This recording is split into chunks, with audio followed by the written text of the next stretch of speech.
चलिए ध्यान से देखिए, ये पहला चैप्टर ऑलरेडी हम लोगों ने इसके बारे में डिस्कस कर लिया है। क्या क्या चैप्टर के अंदर कंटेंट था ऑलरेडी आपको पता है। इलेक्ट्रिक चार्ज किसे कहते हैं, इलेक्ट्रिक फील्ड क्या होता है, इलेक्ट्रिक फ्लक्स क्या होता है, इलेक्ट्रिक चार्जेस, जो इलेक्ट्रिक फील्ड आपने पॉइंट चार्ज की वजह से देखा, फिर आपने इलेक्ट्रिक फील्ड लाइन से एक इमेजिनरी पाथ होती है जो पॉजिटिव चार्ज से नेगेटिव चार्ज की ओर जाती है, वो भी आपने देखा। इलेक्ट्रिक डाइपोल का फॉर्मूला देख लिया। Electric field due to dipole as axial position और इक्वेटोरियल पोजीशन पे देखा। Torque on the dipole in uniform electric field, ये भी आपने चेक किया। इसका फॉर्मूला क्या होता है, P is equal to torque is equal to P cross E के बराबर। और गॉस लॉ भी देखा, that is flux is equal to होता है Q in by epsilon naught, और फ्लक्स का एक और फॉर्मूला होता है integration of E dot ds। ये बेसिक फॉर्मूला। और ये भी आपने देखा होगा कि एक field lines inside the uniform field, कहीं पर R के अंदर और R के बाहर, लॉन्ग वायर की वजह से और इनफाइनाइट शीट की वजह से, ये आपने देखा है। This is all about the theories, जो इलेक्ट्रिक चार्ज के बारे में जितना कुछ भी हमने पढ़ा है वहां पे रिवीजन के तौर पर दिया हुआ है।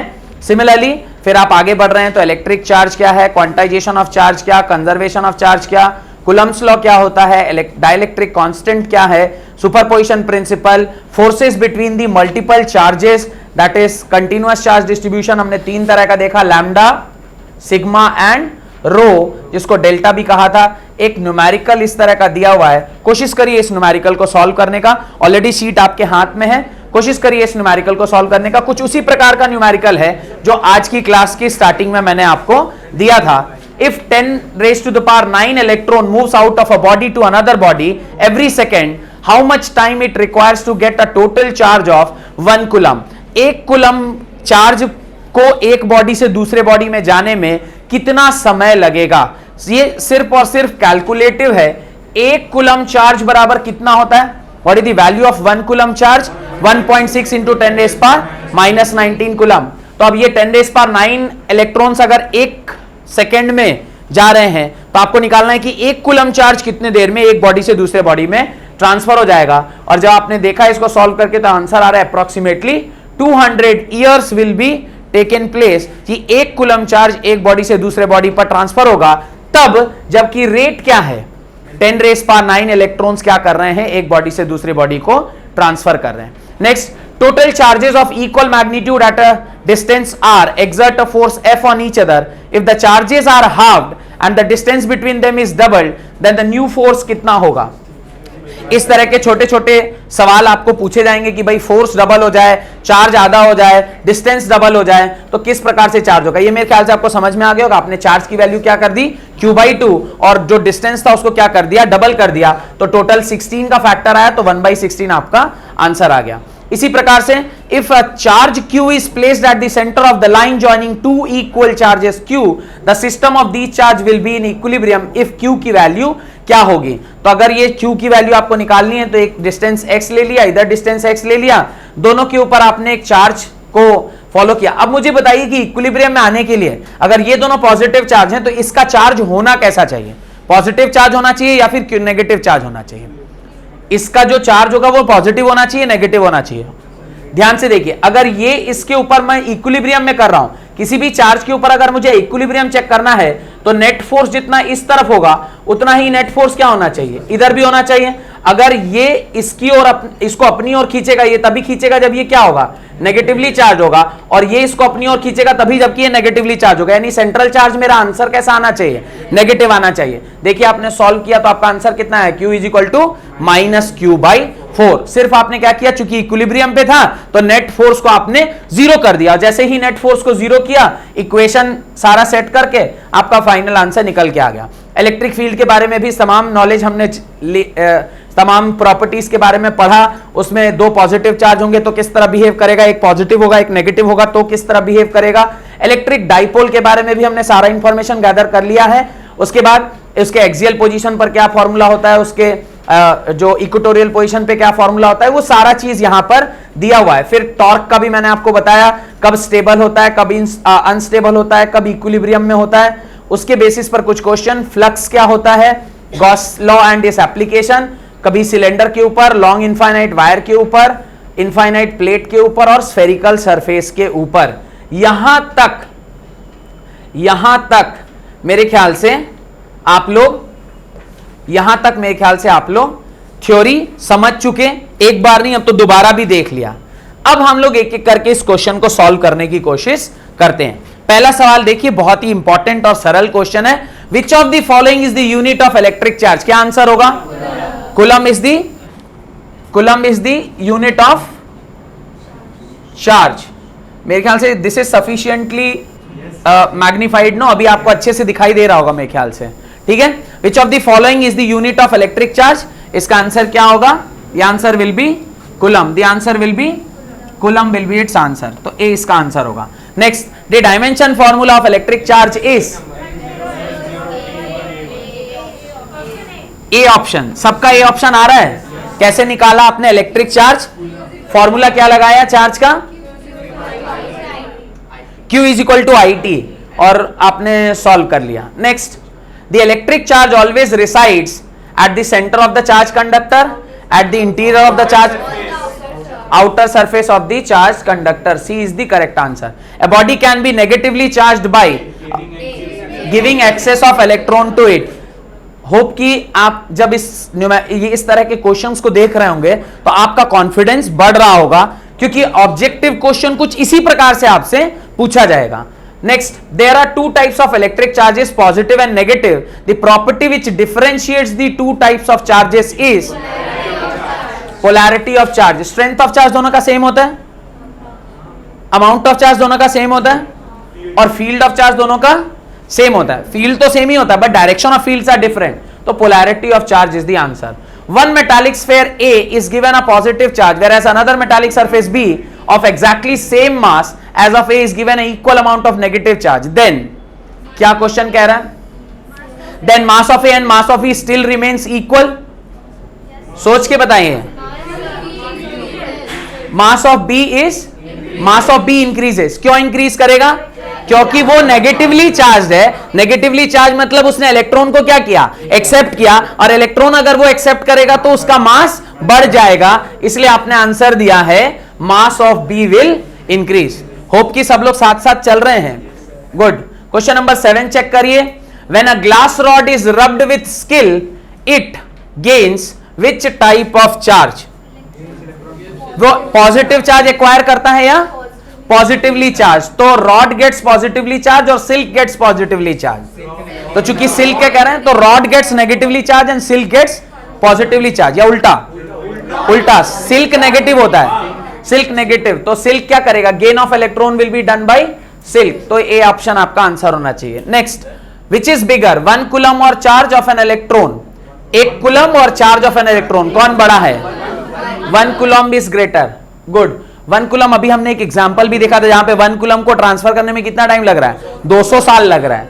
Next, when 10⁻⁴ electron are removed from a neutral metal surface, the charge of the sphere becomes 16.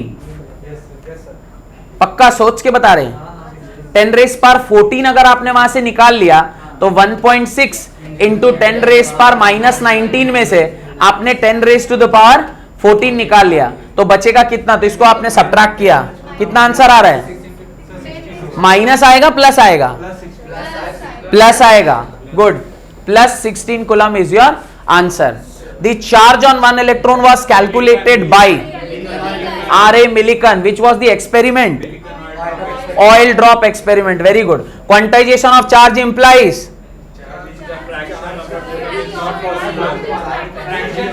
option D. Charge which is a fraction of coulomb is not possible. बाकी ऑप्शन क्या लिखा है? Charge cannot be destroyed, charge exist on particle, there is a minimum possible charge on the particle, charge which is a fraction of a coulomb is not possible. ठीक है। Next, 3 charges Q, 2Q and 4Q are connected by a string as shown in the figure. What is the ratio of tension in the string? Tension क्या होगा? Tension क्या होगा? हाँ, ये बनवा दीजिए। अच्छा अच्छा अच्छा, गुड। चलिए ठीक है, इसको हम लोग सॉल्व कर लेते हैं। देखिए, इसको सॉल्व कर लेते हैं, इसको सॉल्व कर लेते हैं। क्या है क्वेश्चन? ध्यान से देखें। तो क्वेश्चन इज कह रहा है कितने चार्जेस हैं? 3 चार्जेस हैं। क्या क्या चार्ज की वैल्यू है? एक है Q, एक है 2Q और एक है 4Q। देखिए, एक है Q, एक है 2Q और एक है 4Q। अब ये इन दोनों के बीच में क्या क्या फोर्सेस लागू होंगे पहले उसको चेक करते हैं। तो क्यू के ऊपर क्या क्या फोर्सेस लग रहे होंगे जरा ध्यान से देखिए। क्यू के ऊपर क्या क्या फोर्सेस लग रहे होंगे? तो दो तरह के फोर्सेस क्यू के ऊपर एक्ट कर रहे होंगे। एक इस तरफ टेंशन और इस तरफ electrostatic force. This is Fe and this is tension. अगर इसको मैं T1 बोल रहा हूं तो जब मैं 2Q का FBD बनाऊंगा तो यहां पर क्या एक्ट करेगा? T1 और यहां पर क्या एक्ट करेगा? Fe यानी फोर्स ऑन 2Q। जो अगर इसको E बोल रहा हूं तो इसे भी क्या बोल रहा हूं? E बोल रहा हूं। अब ये E है कितना? F of E किसके बराबर होगा? 1/4 pi epsilon naught Q1 Q2 by R square. ध्यान से देखिए, ध्यान से देखिए, Fe is equal to 1/4 pi epsilon naught Q was Q only, Q2 was 2Q and the distance आपने इक्वल डिस्टेंस बोला हुआ है क्या वहां पे? Connected by as shown. ये भी D और ये भी D है। एज बोथ आर D तो इसको अगर मैं D बोलता हूं तो ये क्या हो जाएगा? D स्क्वायर हो जाएगा। यहां तक कोई दिक्कत? अच्छा, जितना ये होगा उतना ही टेंशन होगा because this is only equal to T1। अच्छा, और जितना T1 होगा उतना ही ये भी फोर्स होगा। तो ये ऑल फोर्सेस सेम है। तो इसके लिए अभी इक्वेशन लिखने की जरूरत नहीं। अब आप 4Q के लिए इक्वेशन लिखिए। 4Q का जब आप FBD बनाएंगे तो इसके ऊपर एक फोर्स क्या एक्ट कर रहा होगा? इस तरफ इसकी वजह से इसकी तरफ से जो फोर्स होगा उसको क्या बोल रहा हूं? फोर्स बिकॉज ऑफ सपोज इसको A body, this is A body, this is B body and this is C body. तो इसके ऊपर force on C because of B और इसी पर एक और फोर्स क्या होगा? Force on C because of A। Similarly इसके ऊपर भी एक और फोर्स एक्ट कर रहा होगा ना, force on A because of C also. उसको भी चेक कर दें। अब इसको जरा देखिए और अंदर इसके ऊपर क्या लग रहा होगा? कुछ एक दूसरा टेंशन T2, क्योंकि वायर चेंज कर गया तो टेंशन भी क्या कर जाएगा? चेंज कर जाएगा। अब इन दोनों को जरा समेशन करिए तो FCB force on C because of B ये क्या आएगा? 1/4 pi epsilon not 4Q into 2Q by D square plus 1/4 pi epsilon not 4Q into Q by 2D का होल स्क्वायर। ये किसके बराबर होगा? T2 के बराबर। और यहां पर क्या आएगा? यहां पे T1 इसके साथ एक और फोर्स ऐड हो जाएगा। कौन सा force? 1/4 pi epsilon naught Q into 4Q by 2D का होल स्क्वायर। इन दोनों को ऐड करिए T1 आएगा, इन दोनों को ऐड करिए T2 आएगा और T1 इज टू T2 आपको क्या करना है? निकालना है। यही सवाल आपसे पूछा गया है ना? यही सवाल आपसे पूछा गया, देखिए यही सवाल आपसे पूछा गया। बस इसको निकाल लीजिए। अब जरा सॉल्व करिए। T1 इज इक्वल टू ये आएगा 2Q square K times by D square plus ये आएगा 4Q square K times 4D square. इसको सॉल्व कीजिएगा, ये आएगा 4D स्क्वायर, ये आ जाएगा 4K 2Q स्क्वायर प्लस ये आ जाएगा 4K Q स्क्वायर। इसको जरा ऐड करिएगा तो ये आ जाएगा 8 और 4 12 12K Q स्क्वायर बाई, यहां 2 भी तो है, 4 2 जा 8 और ये 4 12 और नीचे आ गया 4D स्क्वायर। एक बार में 3 बार में। अब इधर भी आप कर लीजिए। इधर कितना आएगा? ये आ जाएगा 8Q square K times D square plus ये आ जाएगा 4Q square K times 4D square. इसको भी सॉल्व करिए। नीचे आएगा 4D स्क्वायर, ऊपर कितना हो गया? 12 1:1। ऑप्शन है क्या? 1:3। अच्छा हाँ, यहां तो 3 है ना, तो ये आ जाएगा 1:3। देखिए ऑप्शन में है क्या 1:3? तो 1:3 will be your answer. T1 is to T2 is 1:3 will be your answer. तो लॉजिक कुछ नहीं था, लॉजिक था कि आपको सिर्फ नेट फोर्स क्या करना था? बैलेंस करना था। सिर्फ और सिर्फ इसके ऊपर नेट फोर्स आपको क्या करना था?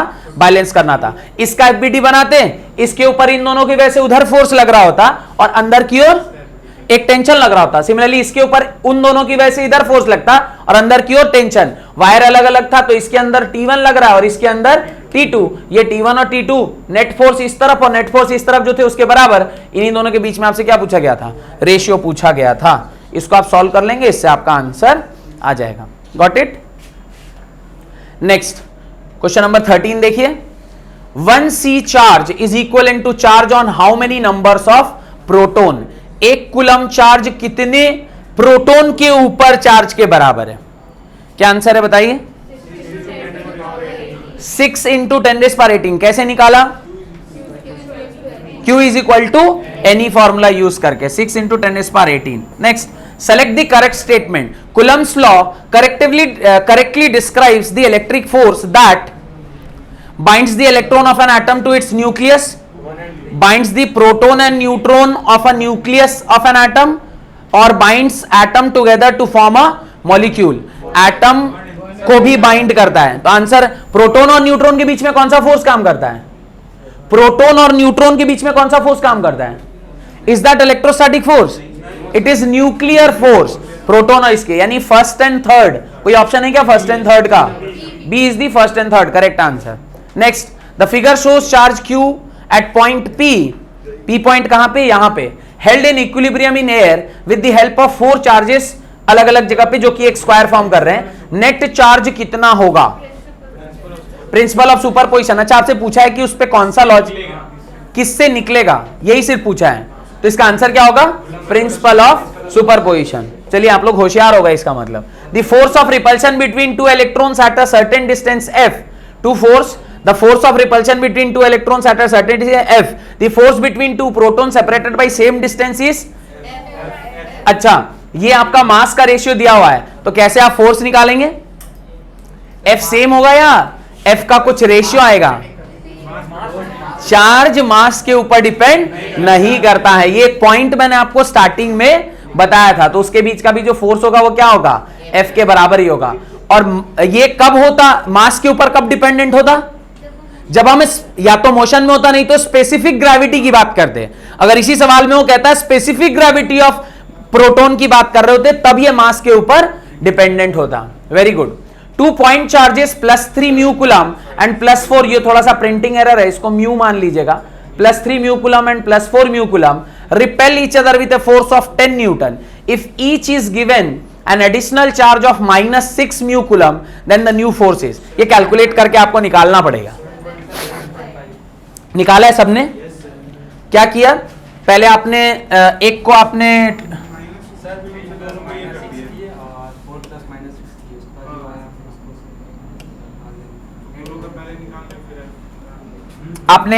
पहले यहां पे क्या लिखा? +3 म्यू कूलम, और यहां पे क्या लिखा? +4 म्यू कूलम। अब दोनों को आपने कितना चार्ज दे दिया? दोनों में आपने 6 म्यू कूलम चार्ज ऐड कर दिया। अब 6 म्यू कूलम ऐड करेंगे तो ये कितना हो जाएगा? -3 म्यू कूलम। और इसको कितना हो जाएगा? -2 म्यू कूलम। और दूरी तो दोनों के बीच में सेम ही है। आपको नया वाला फोर्स निकाला है, तो नया वाला फोर्स कितना निकल के आ रहा है? 7.5। इसको कैलकुलेट करके आपने देखा है। गुड। तो आंसर क्या होगा? 7.5। ठीक है। Next, the electrostatic attraction force on a small sphere of charge 0.2 mu coulomb due to another sphere of charge of -0.3 mu coulomb in air is 0.3 Newton. The distance, ये तो फॉर्मूला खाली लगाना है, आपका आंसर आ जाएगा। What is the formula which we'll use here?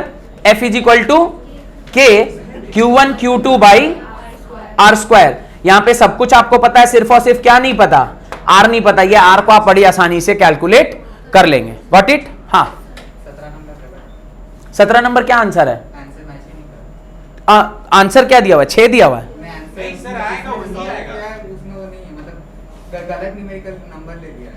अच्छा, answer जो शीट में दिया हुआ है, हो सकता है प्रिंटिंग मिस्टेक। इस ऑप्शन मैच नहीं कर रहा है, ऑप्शन में ही नहीं है। क्या आंसर आ रहा है?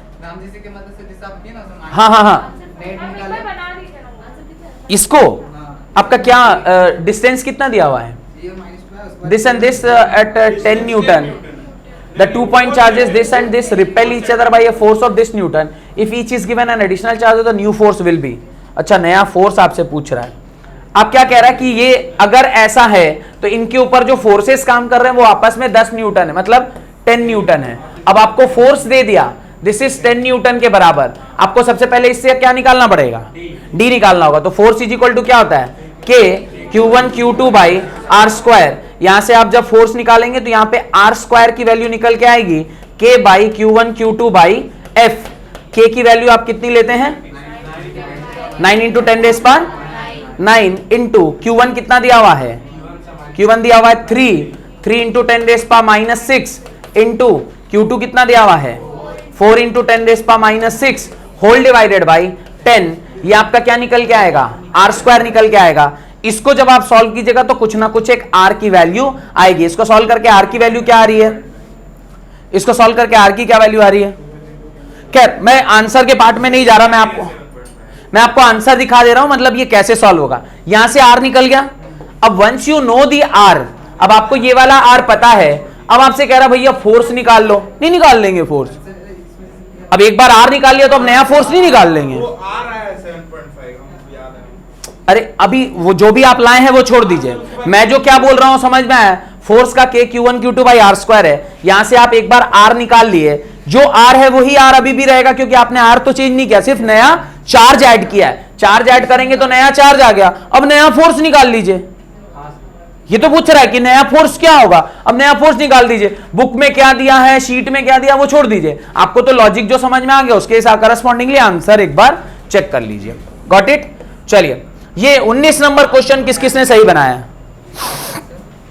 किस किस का 19 नंबर बन गया, वेरी गुड। 19 नंबर क्वेश्चन एक बहुत अच्छा क्वेश्चन है। ये किस किसने सही बनाया है, ये एक अच्छा क्वेश्चन है। जिस जिसने बनाया होगा उसको यह एहसास हुआ होगा कि ये वाला क्वेश्चन एक अच्छा क्वेश्चन है, ये वाला क्वेश्चन एक अच्छा क्वेश्चन है। किस किसने अटेम्प्ट किया बताइए।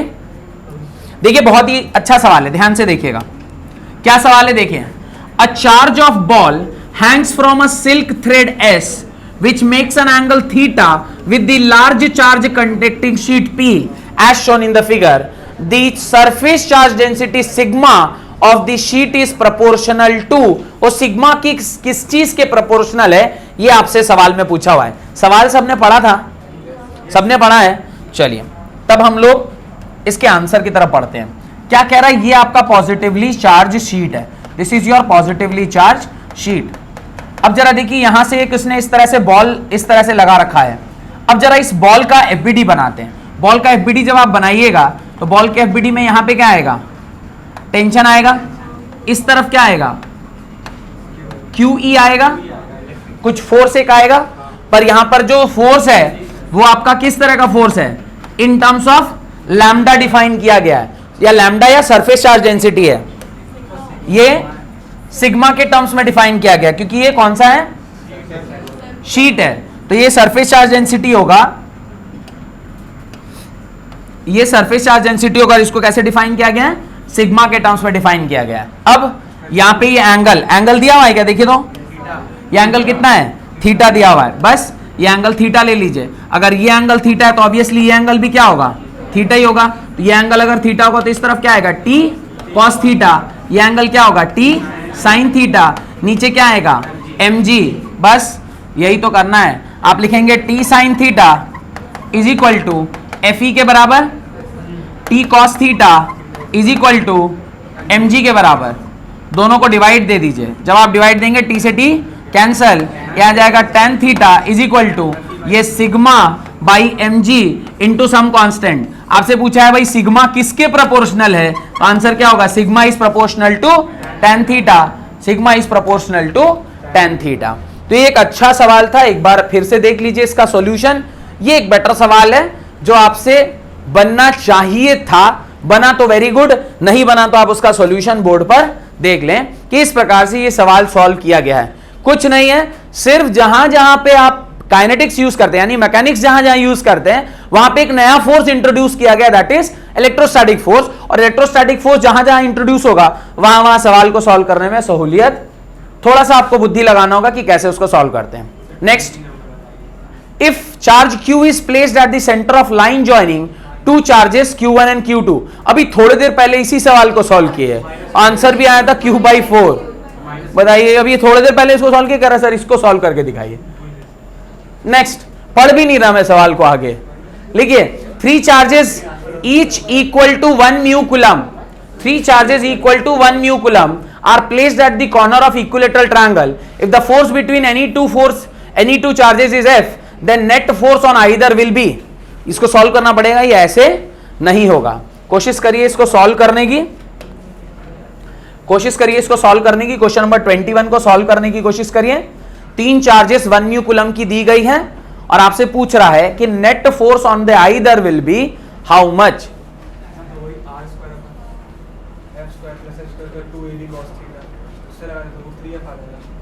√3f आएगा किसी भी एक चार्ज के ऊपर।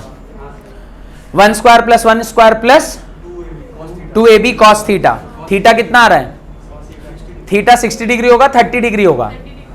30 डिग्री होगा, बिकॉज 60 डिग्री तो पूरा एंगल है। तुम्हें तो पूरे से मतलब नहीं है, तुम्हें तो आधे से मतलब है, तो आधा होगा तो 30 डिग्री होगा। 30 डिग्री हुआ तो √3/2 सॉल्व करना पड़ेगा भाई, ऐसे काम चलने वाला नहीं है।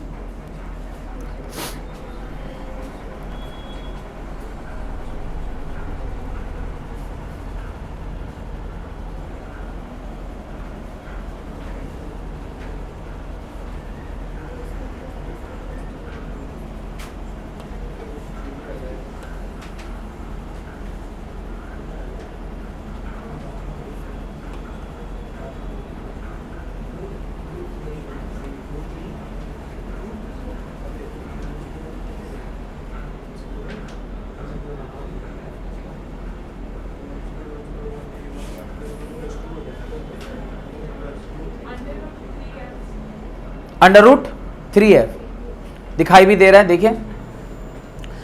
Each charge experience by 2 forces inclined at an angle of 60 degree. दोनों 60 डिग्री पर हैं। कैसे 60 डिग्री पर हुए होंगे? तो कुछ इस प्रकार से, ये अगर एक चार्ज है, ये दूसरा चार्ज है, ये तीसरा चार्ज है, ये एंगल कितना हो गया? 60 डिग्री हो गया। ओवरऑल एंगल देखा जाए तो ये भी 30 डिग्री और ये भी 30 डिग्री, तो दोनों मिला के टोटल एंगल कितना होगा? 60 डिग्री होगा। तो ये कह रहा है ये भी एफ है, ये भी एफ है, तो दोनों के बीच का रिजल्टेंट फोर्स निकालना है। रिजल्टेंट फोर्स निकालने का फॉर्मूला क्या होता है? F1 का होल स्क्वायर प्लस F2 का whole square plus 2F1 F2 cos theta. cos theta is the angle between 2 vectors, तो 2 वेक्टर के बीच का एंगल कितना होगा? 60 डिग्री। और तब जो आपने सॉल्व किया तो आंसर कितना आया? √3f आंसर निकलकर आया है। What it? नेक्स्ट आगे देखिए, अगला सवाल क्वेश्चन नंबर 21 हो गया। 22 देखिए, ये एक कंसेप्चुअल सवाल है, इसको सॉल्व नहीं करना है, सिर्फ सोचना है। सोचते ही आपका आंसर आना चाहिए। Charge 10 mu coulomb and -20 mu coulomb are present. यहां पर 10 म्यू कूलम है, यहां 20 म्यू कूलम है। The force on -5 mu coulomb charge is directed to right anywhere. अगर यहां रखें या यहां रखें या यहां रखें, कहां रखेंगे कि नेट चार्ज किधर बोल रहा है? राइट साइड को बोल रहा है। कब आएगा? जब नेट चार्ज राइट साइड। आप 3 केस बना लो। एक बार आप 5 कूलम यहां डाल लो, -5 कूलम, -5 कूलम यहां डाल लो। बीच में कितना है? 10 म्यू कूलम है। इधर कितना है? -20 म्यू कूलम। चेक करके बताना कि नेट चार्ज कितना आएगा। ये दोनों आपस को क्या कर रहे होंगे? इसकी वजह से इसके ऊपर नेट चार्ज कितना आएगा? रिपल्सिव। और ये इसको क्या कर रहा होगा? ऐड कर रहा होगा। ये इसको खींच रहा होगा, तो इसका मैग्नीट्यूड कितना होगा? 50। और इसका मैग्नीट्यूड कितना होगा? 100। तो उधर ज्यादा होगा, इधर कम। आप एक बार बीच में डाल के देख लो। बीच में डालोगे तो बीच में क्या आ जाएगा? 5 म्यू कूलम। बीच में आएगा 5 म्यू कूलम। इस तरफ कितना होगा? 10 म्यू कूलम। ये भी नेगेटिव और ये भी 20 म्यू कूलम। चेक करके देखना कितना आएगा। इसके ऊपर उस तरफ आएगा और इसकी वजह से भी उसी तरफ आएगा, तो नेट फोर्स कहां चला गया? उधर चला गया। और तीसरा केस क्या हो सकता है? ये 10 म्यू कूलम, ये 20 म्यू कूलम और लास्ट में -5 म्यू कूलम, ये -20। ये भी इधर करेगा और ये इसको भी, ये इसको अपनी ओर खींच रहा होगा। खींचने वाला कितना है? 50 और धक्का देने वाला कितना है? 100। तो ओवरऑल कौन सा जीत गया? उसने पूछा है ना कि राइट साइड होना चाहिए, तो राइट साइड में कब होगा? जब ये पोजीशन नंबर 3 में होगा। तो आपका आंसर क्या होगा? The charge will be placed in region number 3। 3 ही केस थे। अब माने 4 केस होता, 5 केस होता तो सब डाल डाल के देखना पड़ता, पर 3 ही केस हैं तो 3 केस देख लेंगे फट से डाल के। Next question number 23। 3 charges are placed at the vertices of an equilateral triangle of side A 0। इतनी मतलब पूरा कॉन्फिडेंट आंसर आ रहा है सब 0। अच्छा, आपसे कह रहा था force explain by charge the plate of vertex. अच्छा, वर्टेक्स ए के ऊपर, तो इसकी वजह से क्या आएगा? नीचे की ओर, और इसकी वजह से कहां आएगा? ऊपर की ओर। इन दोनों का एक इधर आ गया, ऊपर इधर और इधर। कैसे 0 हो रहा है? 0 कैसे हो रहा है? 0 कैसे हो रहा है? रट के रखा है क्या? 0 कैसे होगा? अरे ये दोनों अट्रैक्टिव हैं, ये रिपल्सिव हैं, तो इन दोनों का एक एक कंपोनेंट इधर जो कैंसिल आउट होगा, पर इन दोनों का जो कॉस्ट कंपोनेंट होगा वो तो उस तरफ कुछ देगा ना, इधर आएगा आंसर। 0 0 बोल रहे हैं आप लोग, हाँ 0 कैसे हो गया? ये समझ में आ रहा है सबको कि नहीं समझ में आ रहा है? भाई 0 इसका आंसर नहीं होगा, इस तरफ आएगा। हे भगवान,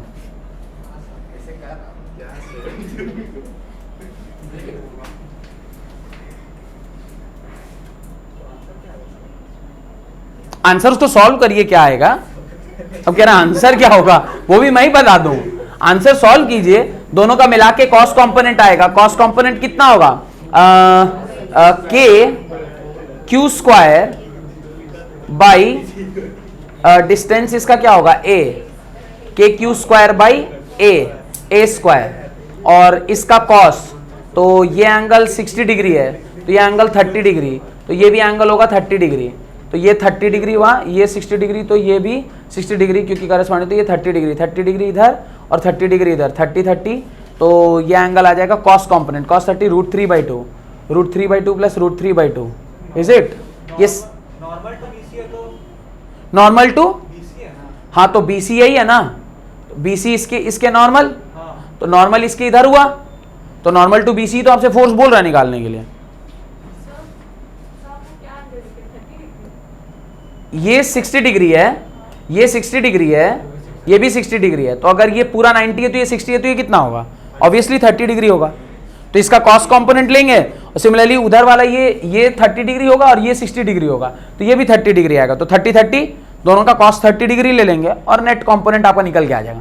एक बात भाई साहब यहाँ बोल रहे हैं, उसके ऊपर मेरे को भी चर्चा, मेरा भी दिमाग वहां पे थोड़ा सा काम अभी करना स्टार्ट किया, कि ये जो भाई साहब ने अभी बोला कि सर, अबे ये मिट क्यों नहीं रहा है, ये जो बात इन्होंने बोला कि सर नॉर्मल टू बीसी बोला हुआ है, इसको एक बार चेक करिए जरा, नॉर्मल टू बीसी का क्या मतलब है? What is normal to BC? What is normal to BC? ये उसने बोला ना, vertex A in the direction normal to BC, BC के नॉर्मल क्या फोर्स आ रहा है? बीसी के नॉर्मल फोर्स 0 ही होगा, हाँ बीसी के नॉर्मल फोर्स 0 है। अगर ये वाली लाइन नहीं दी होती ना, तो फिर इसका आंसर क्या होता? कुछ इस दिशा में आ रहा होता, क्योंकि यहां पे लिखा है नॉर्मल टू फोर्स बीसी, तो इसका आंसर क्या होगा? 0 होगा, बिकॉज उसने पूछा है कि बीसी के परपेंडिकुलर लाइन में नेट फोर्स कितना है, नेट फोर्स क्या आएगा? 0 आएगा। क्यों? क्योंकि एक फोर्स यहां काम कर रहा है, एक फोर्स यहां काम कर रहा है, इसका एक कंपोनेंट ऊपर की ओर, एक कंपोनेंट नीचे की ओर, दोनों कंपोनेंट आपस में एक दूसरे को क्या कर देंगे? कैंसल आउट कर देंगे, और नेट फोर्स क्या हो जाएगा? 0 हो जाएगा। बहुत बहुत धन्यवाद अभिजीत वो लाइन को ध्यान से देखने के लिए। That is only called as don't read the line, read between the lines, line के बीचों बीच पढ़ना होता है। Next, 3 equal charges are placed on the 3 corners of a square. मेरे ख्याल से ये वाला सवाल भी आप ना आसानी से कर लेंगे। 3 कॉर्नर्स पे दिया हुआ और एक कॉर्नर पे नहीं दिया है, तो एक अप्रोच बताया ना जहां पे आप नेट फोर्स कैसे निकाल सकते हैं, वो भी आप बड़ी आसानी से निकाल देंगे। वैसे यहां पे वो अगला फोर्स नहीं पूछ रहा है, यहां सिंपली क्या पूछा है? 2 फोर्सेस का रेशियो पूछा गया, आप सिंपली उसको डिवाइड करेंगे और आंसर आ जाएगा। Next, 2 positive point charges are 3 metre apart and their combined charge is 20 mu coulomb, find the force between them. अच्छा, if the force is also given, इस सवाल को कैसे करेंगे? एक को आप मान लीजिएगा x और एक को मान लीजिएगा 20 minus x, and then you solve it.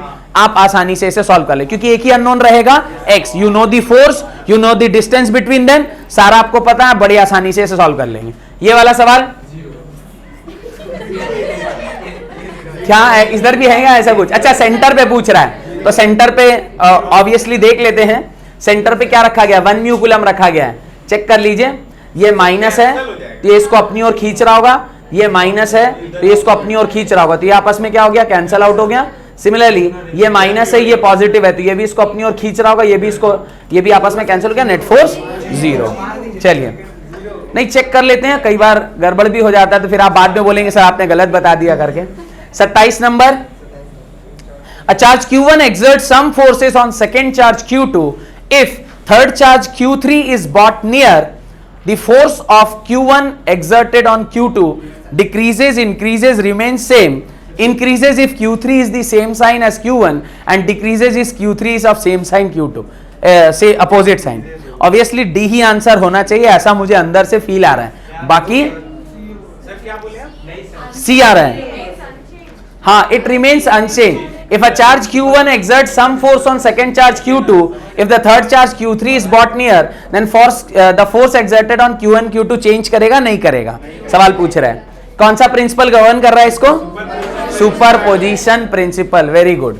Next question number 28 check करिए. Two charges each equal to Q are kept at x is equal to minus a and x is equal to a and the x axis. A particle of mass m and charge q naught is equal to q by 2 is placed at the origin. If charge q naught is given a small displacement, y is very छोटा than a along the y axis, the net force acting on a particle is proportional to. Solve किया है किसी ने? Question पूरा पढ़ ही नहीं पा रहे क्या एक साथ में? रात भर लगेगा. To charges each equal to Q are kept at x is equal to minus a and x is equal to plus a. ध्यान से देखिए, this is a and this is minus a.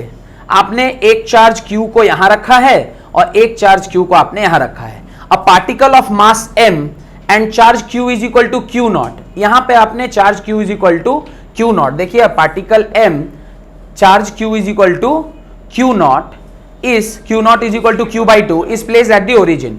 If charge Q naught is given a small displacement y, अब उसको क्या किया आपने? थोड़ा सा डिस्प्लेस कर दिया, ऊपर की ओर हल्का सा डिस्प्लेस कर दिया, जहां पे y जो है वो बहुत छोटा है a से.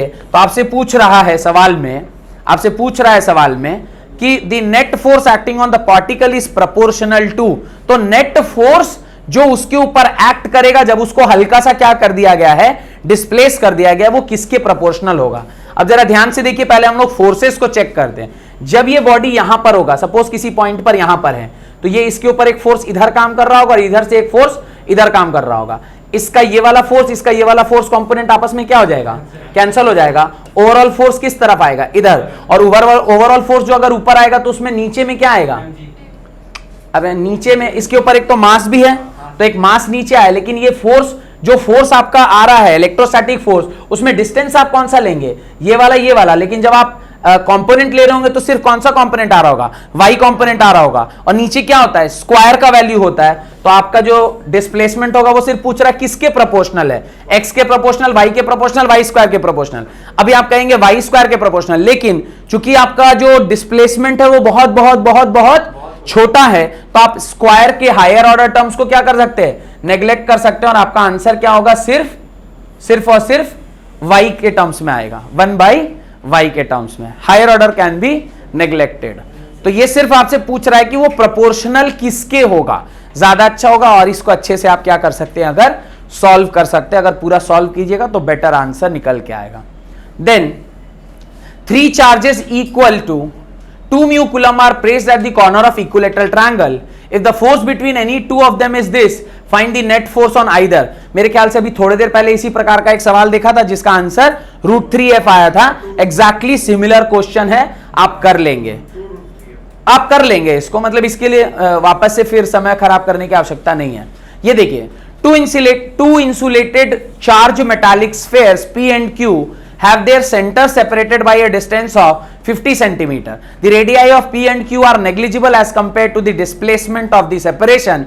The mutual force of electrostatic, आपको ये दिया हुआ है, the mutual force of electrostatic repulsion if the charge on each is दिया हुआ है. तो आपको डिस्टेंस दे दिया, आपको दोनों का चार्ज दे दिया, आपसे क्या पूछ रहा है? फोर्स पूछ रहा है. निकाल लेंगे? नहीं निकाल लेंगे? निकल जाएगा. टू डिस्क का भी सेम, डिस्क के ऊपर भी वही चीज पूछा है कि भाई दो डिस्क हैं, एक 10 रेडियस का है और दूसरा 30 रेडियस का है. एक पर चार्ज इतना है, दूसरे पर चार्ज इतना है. When they are touched, charge on QA and QB respectively will be. क्या होगा आंसर? बिना देखे भी आप सी मार सकते हैं, क्योंकि यही एक ऑप्शन है जहां पे दोनों चार्जेस बराबर हैं. क्योंकि जैसे ही दो चार्ज बॉडीज कांटेक्ट में आती है तो ऑब्वियसली जो हायर चार्ज होगा वो लोअर की तरफ बढ़ेगा और जो लोअर होगा वो हायर की ओर बढ़ेगा और दोनों में इक्विलिब्रियम स्टैब्लिश हो जाएगा. ये an isolated charge Q1 of mass m is suspended freely. अच्छा, ये वाला सवाल और जो आज एक क्लास में सवाल कराया था, कौन सा बोलिए? वो जो चार्ज वाला, both are of same type of question. उसमें सिर्फ क्या था, यहां पे सिग्मा के टर्म्स में दिया गया था, यहां पे सिग्मा नहीं दिया हुआ. सिंपली यहां पे क्या है, ऊपर की ओर एक टेंशन T लग रहा है, नीचे की ओर एक mgm लगेगा और इसकी वजह से एक फोर्स इसके ऊपर क्या आएगा, F आएगा। तीनों फोर्सेस को बैलेंस करिएगा, you will get the answer. तो ये कह रहा है when Q1 is in equilibrium tension in the thread will be, तो टेंशन इन द थ्रेड क्या होगा, ग्रेटर देन D होगा, लेस देन mg होगा, इक्वल टू mg होगा, या नन ऑफ दीज होगा। बताइए इसका आंसर क्या होगा, सोच के बताइए, सोच के बताइए क्या होगा इसका आंसर, सोचिए, थोड़ा बुद्धि लगाइए। अच्छा सवाल है, खराब मत कीजिए सवाल को, अच्छा सवाल है, सोच के बताइए, सोच के बताइए क्या होगा। एक आइसोलेटेड चार्ज Q1 है of mass m is suspended freely by a thread of length L, another charge Q2 is brought near it, जहां पर R जो है वो काफी दूरी पर है L से, R जो है वो काफी दूरी पर है L से, L के रेस्पेक्ट में काफी दूर है। When Q1 is in equilibrium tension in the thread will be. अब आप देखिए कि अगर ये इसको अपनी ओर अट्रैक्ट कर रहा होगा, क्योंकि दोनों पॉजिटिव चार्ज हैं, तो अट्रैक्ट करेगा तो क्या होगा, देखिए ये आपका कुछ ये जो आपका थ्रेड है कुछ ऐसा हो जाएगा, थ्रेड ऐसा होगा तो इसके ऊपर इधर क्या लगेगा, टेंशन, इधर क्या लगेगा, एक फोर्स, नीचे क्या लगेगा, mg। टेंशन का कितना कंपोनेंट होगा, 2 कंपोनेंट। आपसे पूछ रहा है बताओ कि टेंशन थ्रेड mg से बड़ा होगा, mg से छोटा होगा कि mg के बराबर होगा, तो टेंशन mg से क्या होगा, टेंशन का एक कंपोनेंट mg के बराबर है, तो टेंशन क्या होगा, mg से बड़ा होगा, तो ये आंसर कौन सा होगा, tension will be greater than mg। नहीं आया समझ में, तो मैंने कहा ना कि जो वो वाला सवाल था वही ये वाला भी सवाल है। नेक्स्ट ये भी सवाल, two equal opposite point charges Q1 and Q2 2 mu coulomb interact with a third point charge Q is equal to 4 mu coulomb, the magnitude as well as direction and the net force on Q is। मेरे ख्याल से बहुत ही आसान है, अगर आप इसको सिर्फ ये भी Q है ये भी Q है, दोनों पॉजिटिव है, तो एक फोर्स इधर लगेगा एक फोर्स इधर लगेगा, दोनों का एक कंपोनेंट इधर आएगा और एक कंपोनेंट इस तरफ, इधर वाला कंपोनेंट आपस में कैंसिल हो जाएगा और ये दोनों जोड़ के जो होगा वो आपका फाइनल आंसर होगा। क्या इसको सॉल्व करने की आवश्यकता है क्या, नहीं ना, चलिए next. Forces between two identical charges placed at a distance of r in vacuum is F. Now a slab of dielectric constant 4 is inserted between these two charges. If the thickness of the slab is r by 2, then the force between the charge will be। Capacitor का question घुस गया है इसके अंदर। Dielectric अगर डाल देते हैं तो उसके बीच में क्या फर्क पड़ेगा, डाइलेक्ट्रिक मतलब क्या दिया हुआ है, K का वैल्यू दिया हुआ है, बस K का वैल्यू दिया हुआ है, आपको फोर्स बताया ना, अगर K डालते हैं तो क्या होगा, फोर्स का वैल्यू क्या होता है, F is equal to 1/4 pi K times epsilon naught Q1 Q2 by R square. और जो डाइलेक्ट्रिक का स्लैब है वो क्या है, R/2 का है, तो स्लैब के उससे हमें कोई खास फर्क नहीं पड़ने वाला है, सिर्फ और सिर्फ जो फर्क पड़ता है वो किससे पड़ता है, उसकी वैल्यू से। K की वैल्यू पुट कर दीजिएगा, जो भी आंसर होगा निकल के आ जाएगा। क्या होगा आंसर, K का वैल्यू कितना दिया हुआ है, 4 टाइम्स, तो देखिए कोई ऑप्शन है जिसमें 4 टाइम्स, और R की वैल्यू क्या हो गई, if the thickness of the slab is R/2 then the force between the charge will be dielectric force. Force के लिए डाइलेक्ट्रिक स्लैब का रेडियस का कुछ काम है, फोर्स में, फोर्स के फॉर्मूले में डाइलेक्ट्रिक का जो स्लैब, डाइलेक्ट्रिक स्लैब जो आप डाल रहे हैं उसका कोई कंट्रीब्यूशन है, उसके रेडियस का कोई कंट्रीब्यूशन होता है क्या, उससे कोई फर्क नहीं पड़ता है, इसलिए मेरे ख्याल से सिर्फ आधा हो जाएगा या F/2 हो जाएगा। Next 35, two particles of equal masses m and charge q are placed at a distance of 16 centimeter, they do not experience any force, then charge to mass ratio क्या निकल के आएगा। सॉल्व करने वाला क्वेश्चन है, कीजिए जरा सॉल्व, अच्छा क्वेश्चन है, सॉल्व कीजिए, नहीं होगा तो मैं सॉल्व करता हूं, इसको सॉल्व कीजिए। Two particles of equal masses m and charge q are placed at a distance of 16 centimeter, they do not experience any force, कोई फोर्स एक्सपीरियंस नहीं कर रहा है, तो आपको उसके ऊपर निकालना है कि Q/m क्या होगा। यहां पे आपको कौन सा कॉन्सेप्ट लगेगा, ग्रेविटेशनल फोर्स भी लगेगा और इलेक्ट्रोस्टैटिक फोर्स भी लगेगा, दोनों को बैलेंस कर दीजिएगा, Q और m का रेशियो निकल के आ जाएगा। जल्दी से कीजिए,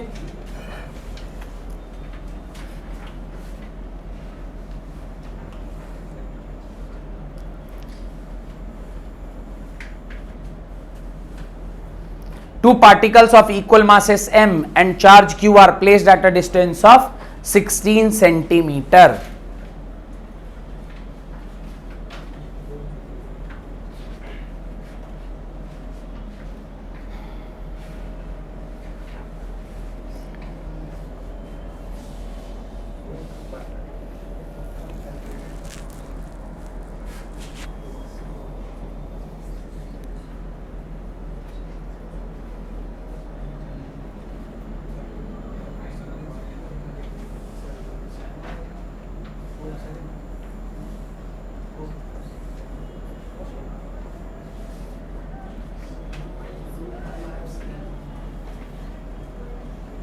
क्वेश्चन नंबर 35।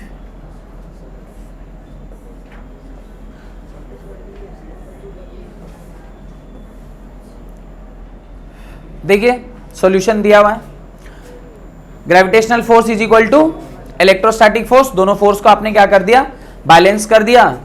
यहां पे m था, यहां पे q था, बिकॉज दो both were of same mass and same charge, दोनों को आपने डिवाइड किया, under root 4 pi epsilon naught g is your answer.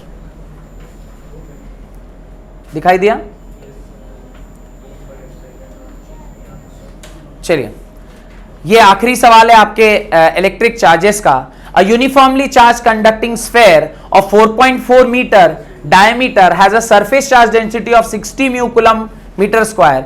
This charge on the sphere is, सिर्फ लैम्डा का जो फॉर्मूला होता है, लैम्डा का फॉर्मूला, सिग्मा का फॉर्मूला और डेल्टा का फॉर्मूला, अगर सिर्फ फॉर्मूला आपको पता है तो ये वाला सवाल आपका बन जाएगा। डायरेक्टली सिर्फ फॉर्मूला पता होना चाहिए कि फॉर्मूला क्या होता है।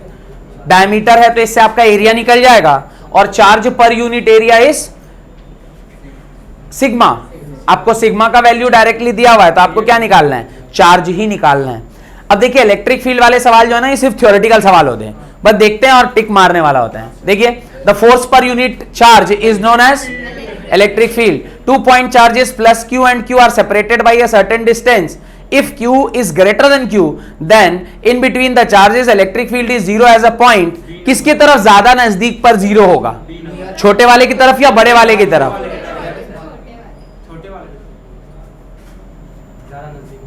ये इधर एक बड़ा चार्ज है और इधर एक छोटा चार्ज है, इन दोनों के बीच की दूरी ये दी गई है। मेरे से पूछा जा रहा है कि कौन सा ऐसा पॉइंट होगा जहां पर ये इलेक्ट्रिक फील्ड जीरो होगा, तो आंसर क्या होगा, जिधर बड़ा चार्ज होगा जिधर छोटा चार्ज होगा, छोटा चार्ज होगा। फील्ड नहीं, आपको डिस्टेंस चेक करना चाहिए। Force is inversely proportional to R square, जिसका डिस्टेंस ज्यादा उसका फोर्स कम। किस दिशा में फोर्स कम होगी, यहां पर अगर मैं मान लीजिए इसको x मान लेता हूं और इसको मान लीजिए कुछ भी x माइनस डी, टोटल अगर d माइनस एक्स। अब मुझे बताइए कि अगर यहां पे कोई एक बॉडी में टेस्ट चार्ज q डालता हूं तो कि यूनिट टेस्ट चार्ज है, तो इसके ऊपर नेट फोर्स क्या होगा, ये इसको इधर धक्का लगा रहा होगा और ये इसको अपनी ओर खींच रहा होगा। कोई एक पॉइंट ऐसा होना चाहिए जहां पे ये, तो कौन सा फोर्स बड़ा होगा, ये प्लस क्यू है ना, हाँ, तो ये इसको इधर धक्का दे रहा होगा। सॉरी थोड़ा सा गलती हो गया,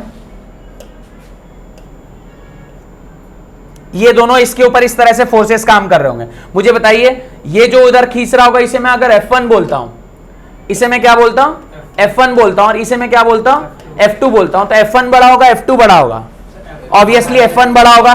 जिसका F1 ज्यादा उसका रेडियस, तो रेडियस क्या होगा, कम होगा, तो इधर वाला कम होगा, इधर वाला ज्यादा होगा, तभी ना इक्विलिब्रियम एस्टैब्लिश होगा, नहीं तो इक्विलिब्रियम कैसे एस्टैब्लिश होगा। ऑब्वियसली इधर वाला डिस्टेंस अगर आप r ज्यादा लेंगे तो करस्पॉन्डिंगली उसका जो फोर्स होगा वो क्या होगा, कम होगा। सर F2 तो सर मतलब फोर्स कम लगाएगा ना सर F1 से, हाँ ये वाला फोर्स कम होगा, हाँ तो सर वो तो उसको उधर पुश कर देगा सर, तो वो तो इधर आ जाएगा उसका जो। आपसे पूछ रहा है कि इक्विलिब्रियम कहां पे आएगा, हाँ जीरो कहाँ होगा सर, फोर्स लगेगा वो उसको ज्यादा जोर से रिपेल करेगा। हाँ यहां पे अगर पॉइंट है, हाँ कुछ आमिर आप बोल रहे हैं, हाँ बोलिए। Second option closer two plus छोटा क्यू, यही तो मैं पूछ रहा हूं, कोई आर्गुमेंट तो समझाइए मेरे को। हाँ हाँ आप बताइए। रेडियस कम लेंगे तो फोर्स का ज्यादा लगेगा, इसलिए वो इक्विलिब्रियम में नहीं रह पाएगा, लेकिन वहां लेंगे तो अगर लेंगे तो फोर्स कम हो जाएगा, इसलिए वेरी गुड। अब समझ में आया क्या आर्गुमेंट बोल रहे हैं। ये आर्गुमेंट क्या बोला जा रहा है, आर्गुमेंट क्या बोला जा रहा है कि जब भी आप दो फोर्सेस को ले रहे हैं, जब भी आप दो फोर्सेस को ले रहे हैं, तो आपको अगर उसके ऊपर इक्विलिब्रियम स्टैब्लिश करना है, तो उन दोनों के बीच में अगर दूरी, जो बड़ा वाला फोर्स है उससे अगर उसकी दूरी ज्यादा होगी तो रिलेटिवली फोर्स कम हो जाएगा, और इधर वाला फोर्स का मैग्नीट्यूड ज्यादा हो जाएगा, तो दोनों इक्विलिब्रियम में स्टैब्लिश हो पाएंगे। तो इस हिसाब से आपका आंसर क्या होगा, closer two plus Q. Next question, if the electron has an initial velocity in a direction different from that of the electric field, the path of the electron will be, it is parabolic in nature। ये हम लोग पढ़े हैं, spiral और helical, very good. Next, if one penetrates a uniform charge spherical cloud electric field strength क्या होगा, उसका घटेगा, बढ़ेगा, रिमेन कांस्टेंट और नन ऑफ दिस। आप जब ये स्फेयर से दूर जाते हैं, जब स्फेयर से दूर जाते हैं तो उसका जो चार्ज होता है वो क्या हो जाता है, घटता है। वो कह रहा आप स्फेयर के सेंटर के करीब आ रहे हैं तो उसका चार्ज क्या होगा, माने उसका फील्ड क्या होगा, बढ़ेगा। Increases directly as the distance from the centre. आप जैसे जैसे सेंटर के करीब आएंगे वैसे वैसे वो क्या करता जाएगा, बढ़ता जाएगा। Electric field lines of force about a negative point charge are radially inward. Next, electric as well as gravitational effect can be thought to be caused by fields. Which of the following is true for an electrical or gravitational field? मेरे ख्याल से इसका answer क्या होगा बताइए जरा। ये जो क्वेश्चन है 42 का आंसर बताइए। The field concept is often used to describe contact force. Field are useful for understanding forces acting through a distance. Gravitational or electrical field does not exist in space around an object. There is no way to verify the existence of force field since it is just a concept. क्या answer आ रहा है? Field are useful for understanding forces acting through a distance. क्यों? Because दोनों ही case में आप जो formula लिखते हैं वो F जो है वो इनवर्सली प्रोपोर्शनल टू क्या होता है, आर स्क्वायर के बराबर होता है। Electric field line of forces क्या चीज, कैसे डू नॉट लिखा है ना, space around the object do not है, वो तो स्पेस में रहता है, यहां डू नॉट लिखा हुआ है। Next, electric field line of forces exist everywhere, exist only in the immediate vicinity of electric charge, exist only when the both positive and negative are imaginary. Next, electric field at a point on an equatorial line of a dipole and direction of the dipole moment. ये ख्याल से आप form बन जाएगा। ये field का dimension, ये field का डायमेंशन, इसका electric field lines, alpha particles positively charge होते हैं तो वो इलेक्ट्रिक फील्ड लाइंस को कहां ये वाला आपने कॉन्सेप्ट यूज किया हुआ है, 11th क्लास में आपने अल्फा स्कैटरिंग एक्सपेरिमेंट देखा था, वहां पे इलेक्ट्रिक फील्ड लाइंस डिफ्लेक्ट हुआ था। Electron is moving toward X axis and electric field is along minus X axis, then the path of electron is straight line ही होगा, this is again a straight line. Next, an electron enters an electric field with its velocity in the direction of electric field line, then उसका path क्या हो जाएगा, the velocity of electron will increase. मेरे ख्याल से ये सब जो छोटे छोटे सवाल हैं ये आप कर लेंगे, है ना। कोई ऐसा सवाल जो इसके बाद आपको डाउट आ रहा है तो मेरे को पूछिए। अच्छा चलिए 61 चेक करते हैं, चेक 61 चेक करिए। Which of the following figure represent the electric field line due to single positive charge, A option आएगा। 55 चेक करिए जरा। 5 equal charges each value q are placed at the corner of a regular pentagon of side A, the electric field at the center of pentagon कितना होगा, 48 किधर है, 48 D क्या बोल रहे हैं, the electron enters in the electric field with its velocity in the direction of electric field lines of force. एक electron in the direction of electric field line है तो उसका स्पीड घट जाएगा, वेरी गुड, उसका स्पीड घटेगा। क्यों speed घटेगा, क्योंकि इलेक्ट्रिक फील्ड लाइंस अगर इधर है, इसका क्या मतलब है, इसका मतलब है this is positive and this is negative, और in the direction of electric field line अगर इलेक्ट्रॉन इस तरफ बढ़ रहा है तो negative negative will repel each other, तो इसका स्पीड क्या हो जाएगा, घट जाएगा। नेक्स्ट, और कोई, ये 59 चेक करिए। When an electric dipole P is placed in a uniform electric field E, then at what angle with the P will be making torque be maximum? अभी ये सब आपको पता है, 90 डिग्री। ये चेक करिए। The electric field near a conducting surface having a uniform surface charge density is given by sigma by epsilon naught. Select the correct statement from the following. Inside a charge or a neutral conductor, electrostatic field is the electrostatic field at the surface of the charged conductor must be tangential to the surface at any point. ये perpendicular होना चाहिए ना, ये tangential नहीं होगा। There is no net charge at any point inside the conductor. तो आपका क्या पूछ रहा है, करेक्ट स्टेटमेंट क्या होगा, 1 and 3 is the correct answer. इनमें से कौन सा सही है चेक करिए। 57 में से कौन सा लाइन सही है, 4th is the correct answer. Inside the field there is, inside the surface there is, inside the conductor there is no electric field lines. ठीक है, मेरे ख्याल से इस तरह के कुछ सवाल आप कर लेंगे। कहां पर अगर पूछा जाए कि कहां पर इसकी फील्ड स्ट्रेंथ सबसे ज्यादा होगी, कहां कम होगी, चार्ज डेंसिटी के बेसिस पर नेगेटिव चार्ज का फील्ड कैसा होगा, ये सब कुछ सवाल आप कर लेंगे। चलिए 75 करिए। The electric field at a point on equatorial line of a dipole and direction of dipole moment. Equatorial point पे डायरेक्शन क्या होता है? इस अपोजिट डायरेक्शन। कौन सा? The electric field at a point on an equatorial line of a dipole. Equatorial line किसको बोलते हैं? ये लाइन इज इक्वेटोरियल लाइन। अब कह रहा है इक्वेटोरियल लाइन पे डायरेक्शन ऑफ डाइपोल क्या होगा? आप बताइए डायरेक्शन ऑफ डाइपोल क्या होगा? कोई एक बॉडी को आप यहां मूव करिएगा तो इस तरह से आप डाइपोल बनाते हैं, इधर इधर इसका ये वाला कंपोनेंट खड़ा इस तरफ आएगा, it will be opposite to the direction of dipole. Next, dy is the unit of electric dipole. इसका वैल्यू भी मैंने लिखा है 3.3 इंटू समथिंग समथिंग। ठीक है, ये जरा मैच द फॉलोइंग करिए, जरा ये वाला, ये मैच द फॉलोइंग करिए, ये वाला 78 मैच द फॉलोइंग कीजिए।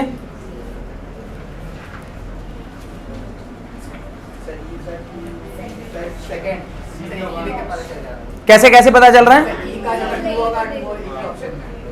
ई का 2 होगा। अच्छा, ए का 2 हो रहा है, ए का 2 सिर्फ एक ही ऑप्शन में है।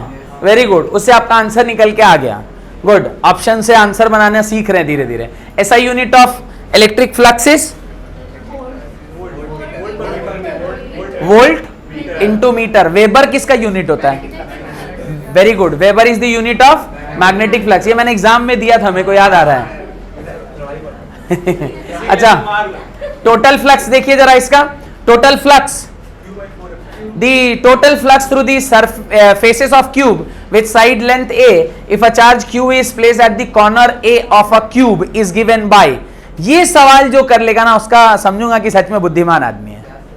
ये सवाल जिसने सॉल्व कर लिया मैं सच में सोचूंगा वो बुद्धिमान आदमी है। ये सवाल कौन करके दिखाता है देखता हूं। हाँ मैडम बोलिए। ए होगा।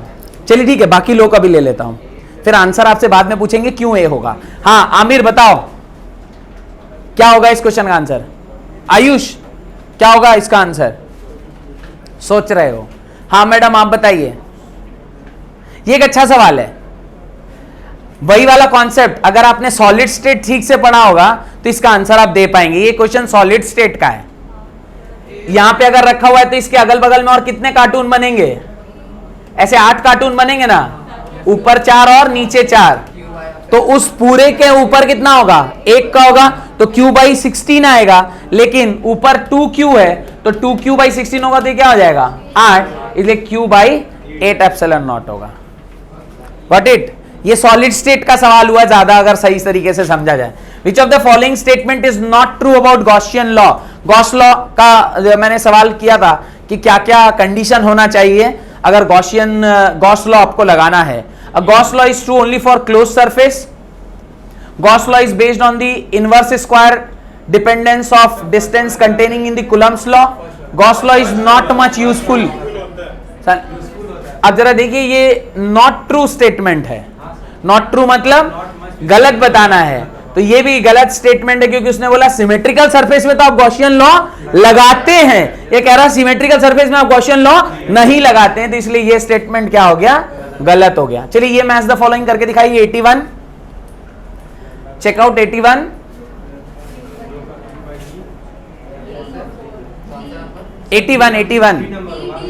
दिल्ली किस किस का दिल्ली आ रहा है? दिल्ली डी ना।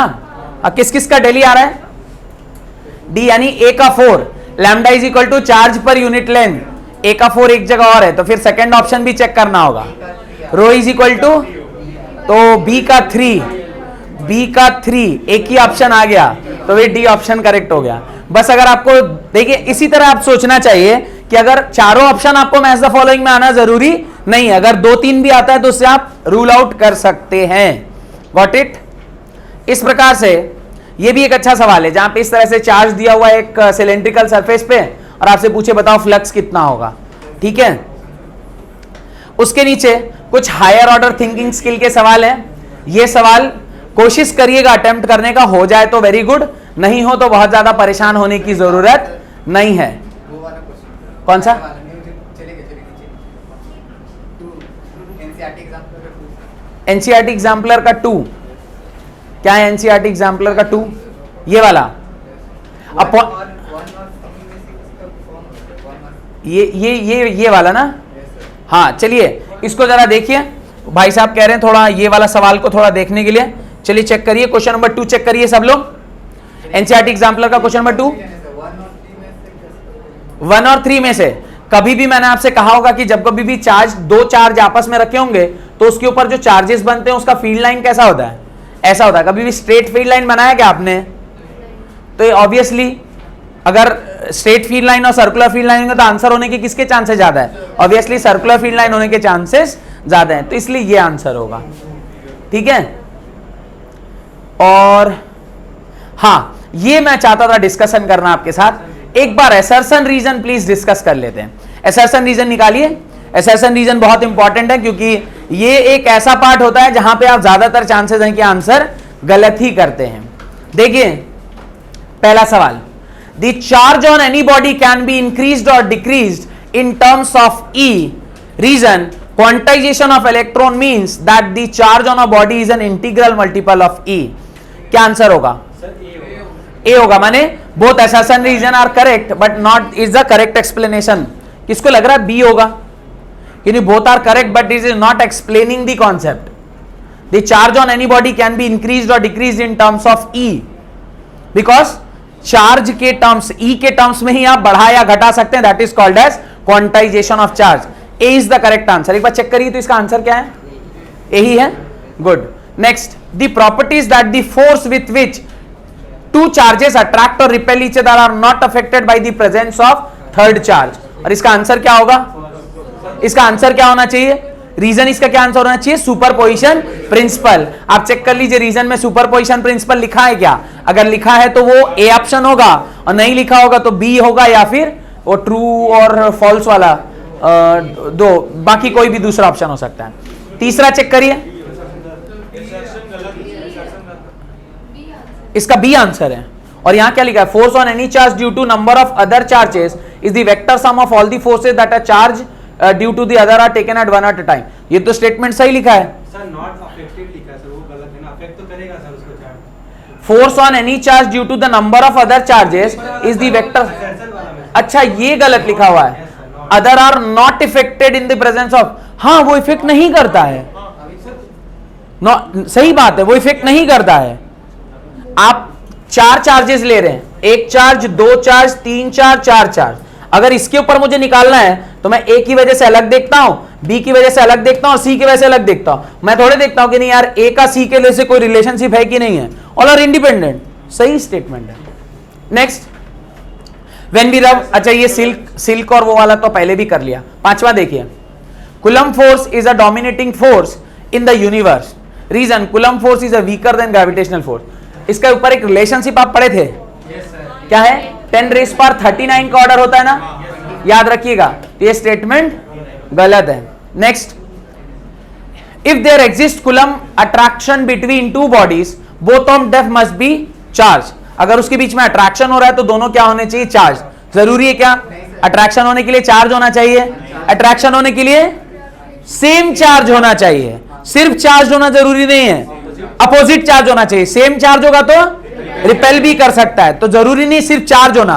वहां पे उसको लिखना चाहिए था कि क्या चार्ज होगा। The coulomb attraction between two bodies. तो रीजन तो ठीक बोल रहा है पर असर्शन ही गलत है। क्या बोल रहा है? इन कूलम्ब अट्रैक्शन। अच्छा ये भी गलत है, वो दो बोथ आर फॉल्स, ऐसे भी कुछ स्टेटमेंट है। Next, the positive charge particle is placed in front of a spherical अनचार्ज conductor. The number of line forces terminating on the surface will be more than those at emerging from it। ऐसा हो सकता है क्या? ऐसा हो सकता है क्या कि जितने लाइन निकल रहे हैं उससे ज्यादा आगे चल के बन जाए? जितने निकलेंगे उतने ही आगे जाके बनेंगे, तो ये स्टेटमेंट भी गलत है। खैर, इस प्रकार से ऑलमोस्ट आपका जो पूरा इस शीट में दिया गया लगभग सवाल था मैंने सॉल्व कर दिया है। बहुत बहुत धन्यवाद आज की क्लास अटेंड करने के लिए।